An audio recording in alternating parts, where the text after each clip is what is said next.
여러분 안녕하십니까.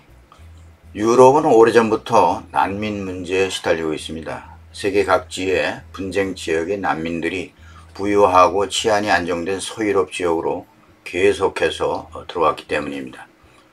더구나 냉전 시기와 달리 국경과 해상 경계선을 엄격히 통제하지 않다 보니 난민 유입이 쉬워졌고요. 증가 일로에 놓이게 된 거죠. 문제는 2015년경부터 시리아 내전 피해자들이 유럽행 난민 대열에 동참하면서 서유럽 국가의 수백만 단위의 폭발적인 난민이 증가하게 되었습니다. 물론 유럽 내에서도 코소보 전쟁과 같은 이러한 분쟁 지역에서 난민이 없었던 건 아닙니다.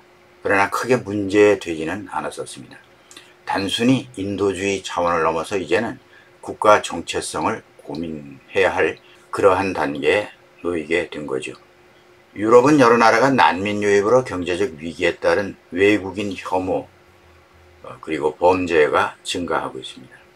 기독교 문화에 기반한 유럽 사회가 다문화주의에 대한 반감에서 특히나 이슬람 근본주의에 대한 공포와 맞물려서 가장 큰 고민거리가 되고 있습니다.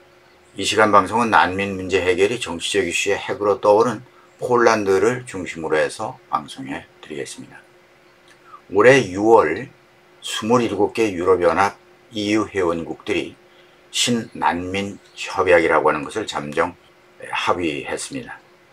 유럽연합 국경에 도착한 난민 신청자들을 회원국들이 나누어서 받아들이자는 것이 골자인데요. 이를 거부하면 난민 1인당 2만 유로, 즉 우리 돈 약 2,900만 원을 EU 대책기금에 납부해야 한다는 규정이 있습니다. 얼마나 유럽이 심각한 난민 문제를 겪고 있는지를 이러한 규정에서 알 수 있습니다. 유럽으로 가려는 난민은 우선 지중해를 쉽게 건널 수 있는 그리스나 이탈리아로 오게 되는데요. 이렇게 특정 회원국만 독박을 써서는 안 된다고 하는 것이 유럽 여러 나라의 의견입니다.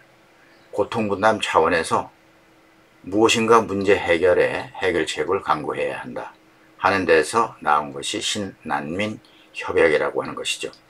2015년 시리아 내전이 발생하자 100만 명에 가까운 난민이 한꺼번에 유럽으로 몰려들어서 정말 혼란을 빚은 적이 있었죠. 다수결로 합의한 신난민 협약에 반대한 나라가 많이 있었습니다. 특히나 극우 정당이 집권한 폴란드와 헝가리는 이 협약에 반대했고 불가리아, 몰타, 리투아니아, 슬로바키아 등은 기권했습니다. 폴란드 총리 모라비에츠키는 난민 1인당 대책기금 2,900만 원 이것을 내도 아프리카 중동 난민은 절대 받지 않겠다는 강경 입장이죠.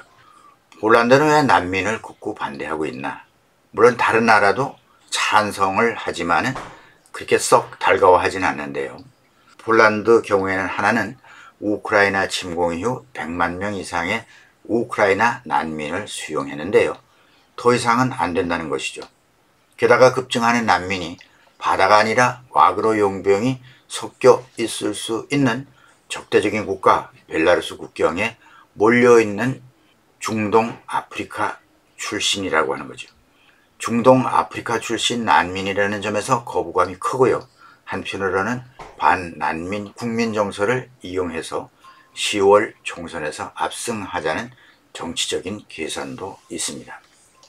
영국의 경우입니다. 영국의 이민정책은 어떤가? 지난 5월 7일 리시 수넥 총리가 영불해협을 건너오는 이민자들을 제한하는 입법을 발표했습니다. 영국이 난민 문제가 2016년 EU 탈퇴의 원인 중에 하나였습니다. 영국과 프랑스가 제일 가까운 바다가 도버 해협이죠. 영불 해협입니다. 이 영불 해협이 이 난민들이 이용하는 바다입니다. 영국도 불법 이주민이 지난해 4만 6천 명으로 급속히 증가세를 보이고 있습니다. 대대적인 단속에 나서고 있다고는 하지만 영국은 뾰족한 수가 보이질 않는군요. 궁여지책이라고 할까요? 비용 절감을 한다고 하면서 난민 신청자들을 해상 바지선에 수용하고 있습니다. 정말 난민의 참상 사례 중에 하나이죠. 죽는 것보다 낫겠죠. 난민들에게는. 12일 영불 해협을 건너던 이민자 60여 명을 태운 소형 보트가 전복이 됩니다. 여기서 6명이 사망하는 참사가 발생하죠. 영국의 반인권적 이주민 정책을 비판하는 목소리가 주변에서 커지고 있습니다. 그렇지만 이민을 반대하는 국민들의 목소리도 만만치 않습니다. 이것이 오늘날 유럽의 고민이죠. 네, 오늘은 여기까지 하겠습니다. 시청해 주신 여러분 대단히 감사합니다.